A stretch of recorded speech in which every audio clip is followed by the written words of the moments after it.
This is Unit 4, Video 9. In this video we will talk about a special type of reaction called an oxidation-reduction reaction.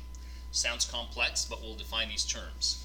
In general, this reaction involves the transfer of electrons between one species and another, so maybe between an atom of carbon and an atom of chlorine, something like that.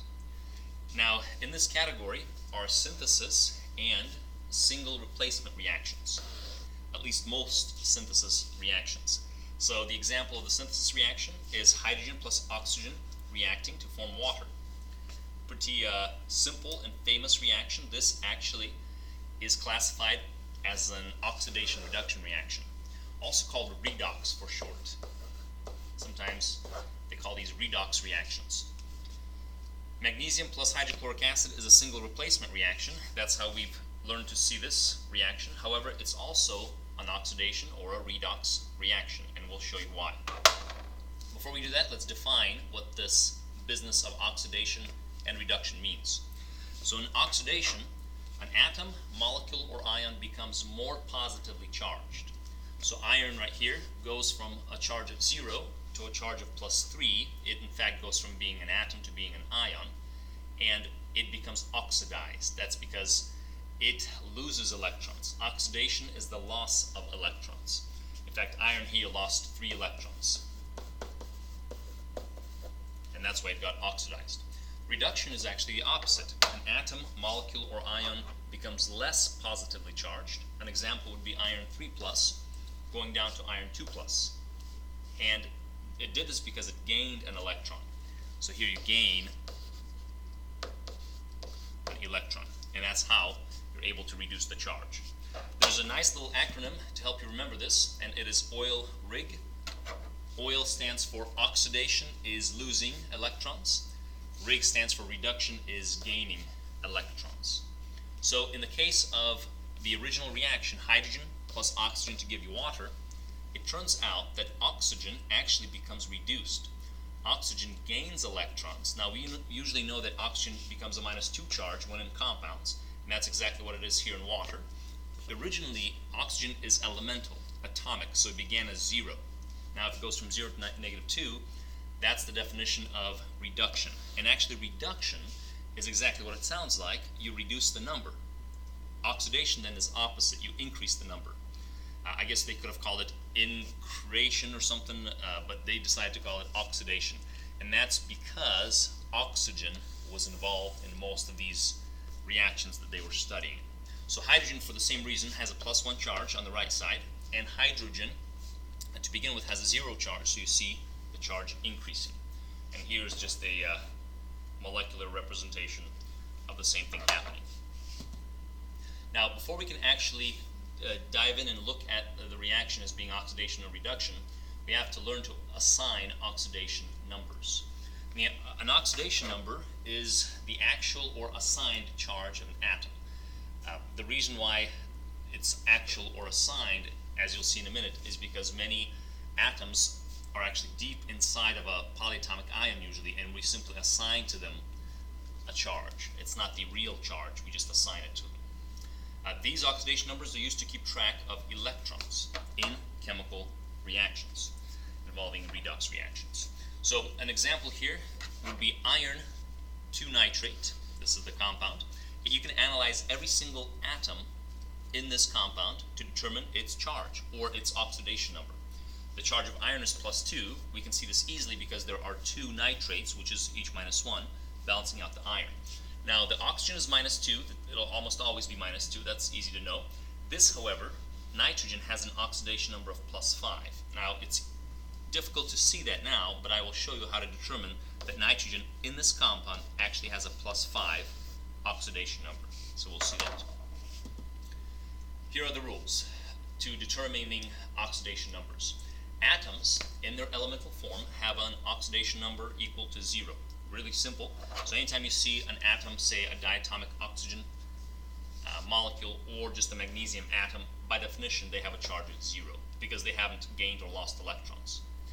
Monatomic ions, oxidation number is the same as its charge. So whatever charge you see up here, in this case -1, that's the the oxidation number of chlorine. Calcium, same thing, +2. So really simple. These two first rules are really, really simple. Where they get a little more involved is here. Oxygen will almost always be -2, as in H2O. It has a -2 charge. Except in what's called a peroxide. Now, we introduced peroxides when we talked about polyatomic ions, and it turns out oxygen could have a -1 charge. And that's when it's in a peroxide. So the famous example of this would be hydrogen peroxide, H2O2. You know oxygen can't be -2 because there's 2 hydrogen balancing it. And if it was -2, there should have been 4 hydrogens balancing it. And that's how you're tipped off that oxygen is -1 charge. You can also have sodium peroxide. You can have potassium peroxide. Group 1 metal ions, just like hydrogen, actually form peroxides with oxygen. Whoops, that should be a 2. Apologize. So same idea here. Okay, hydrogen is +1, +1, when bonded to nonmetals, as in the case of H2S, and -1 when bonded to metals. This makes sense because hydrogen acts like a metal when it's with a nonmetal, and it becomes a nonmetal or acts like a nonmetal when it's with a metal. So in this case, hopefully that makes sense. Usually you'll see hydrogen being +1. Just like 99% of the time oxygen will be -2, 99% of the time hydrogen will be +1. Halogens are -1 in binary compounds. So this is what we've seen before. Here, bromine has a -1 charge because it's teamed up with 1 sodium. Here, chlorine has a -1 charge. That's why we need 3 of them to get iron to be +3. Okay, now this is the difficult rule, or the one that will require us to do some work. For polyatomic ions, the non-oxygen atom has a positive oxidation number. So to determine the oxidation number, you will use oxygen's -2 charge. And then here it says the sum of the oxidation numbers equal the charge of the polyatomic ion. And it's 0 for a compound. So what we're saying is here, sulfur's oxidation number and oxygen's oxidation numbers all together total -2. Same thing here, lithium and phosphorus and oxygen put all together equals 0. Their oxidation number. So the way you're going to determine sulfur's oxidation number is through oxygen. Now we know that oxygen, there are 3 oxygens here. Each oxygen we know is -2. So there are 3 of them. This gives you a total charge of -6. Now what happens is -6 is due to the 3 oxygens. So these 3 oxygens have a -6 charge, you can say. The whole thing, the whole polyatomic ion, has a -2 charge. And the question is, what must sulfur be so that -6 equals -2? And in this case, sulfur must be +4. If sulfur has a +4 charge, then 4 minus 6 gives you -2. So here, sulfur's oxidation number is actually +4. And that's how we determine it. We'll do some more examples of this. If you do the same thing here, lithium has a +1 charge. Each lithium has a +1 charge. Now, we have 3 lithiums, so if we multiply that by 3, we get a total of +3 on the lithium side. Oxygen has a -2 charge. There are 4 of them, so we have a total of -8 on the oxygen side. So in this case, the whole thing equals 0, it's neutral. So the question is, what is phosphorus? So that +3 minus 8 gives you 0. And then phosphorus must be +5. The reason you know that is because +5 plus 3 gives you +8, which is -8 to give you 0. So phosphorus oxidation number is actually +5. And that's how you determine the, for the polyatomic ions, the non-oxygen atom. That's how you determine its oxidation number. We'll do a few more of these examples at the end. Alright, actually, here it is. Here is the end of this video. And here it says, determine the oxidation state of sulfur in each of the following species. So here I have sulfur in 5 different varieties, and in each variety, sulfur has a different oxidation number. The first one here is elemental sulfur. Now, anytime you have elemental sulfur, any atom, if it's in its elemental form, has a charge or oxidation number of 0. So this is the easiest one, 0. We can circle it.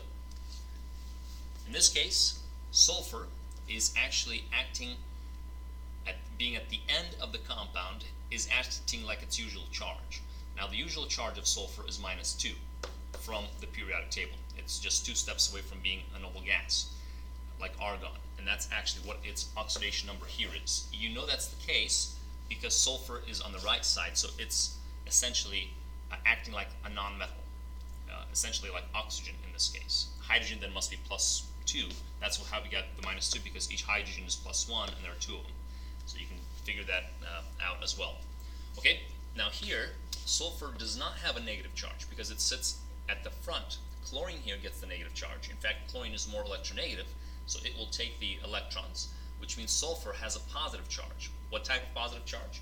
Well, there are 2 chlorines balancing it, which means each chlorine is -1. There's 2 of them, give you -2, which means sulfur must be +2.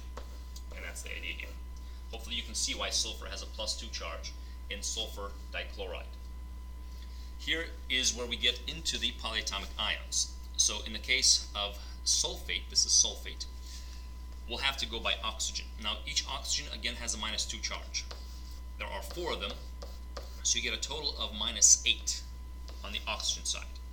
Now the whole thing has a -2 charge. That's the charge of the polyatomic ion. So both sulfur and oxygen must total up together to give you -2. And the question is, what must sulfur be so that -8 gives you -2? And sulfur must be +6. So sulfur's oxidation number here is +6. Hopefully you were able to follow that. And then lastly, this is the most difficult one because you have a few charges to deal with. In this case, we'll use sodium. Sodium has a charge of +1. There are 2 of them, which means sodium has a total charge of +2. Now oxygen has a charge of -2. We're almost always going to use -2 for oxygen. There are 3 of them, which gives you -6. The whole thing is neutral, which means the whole thing has a charge of 0. So we'll ask ourselves this question: +2 plus what for sulfur? -6 equals 0. Sulfur's charge must be in here. And we can see hopefully it's +4. Because then you get +6 and -6, which gives you 0. So in this case, sulfur's oxidation number is +4. Now, another way to find this, this is actually sulfite. Remember, if this is sulfate, SO4 2-, this is actually sulfite. We know it's a polyatomic ion because it's teamed up with sodium, which is an ionic compound. So here you actually have you have SO3 -2. That's what sulfite is, 8, and then ite is 1 less oxygen. So you actually are looking at sulfite. You can do a similar analysis just pull out the sulfite and do a similar analysis. Each oxygen here is -2. You got 3 oxygens, so you have a total of -6 charge. Now the whole thing has to be -2, which asks the question, what must sulfur be? So -6 gives you -2, and that's how you get the +4. This is actually the same example we did up front, a few slides up, and notice the 2 oxidation numbers match. So you can simply pull out the polyatomic ion and determine the charge of the, say, non-oxygen atom that way. And this is especially useful if, say, for example, you have something like dichromate, Cr2O7 or something. It's much easier to pull him out, realize he has a -2 charge, and then find chromium's oxidation number this way. So hopefully that makes sense. This will complete this video for us, video 9 of Unit 4.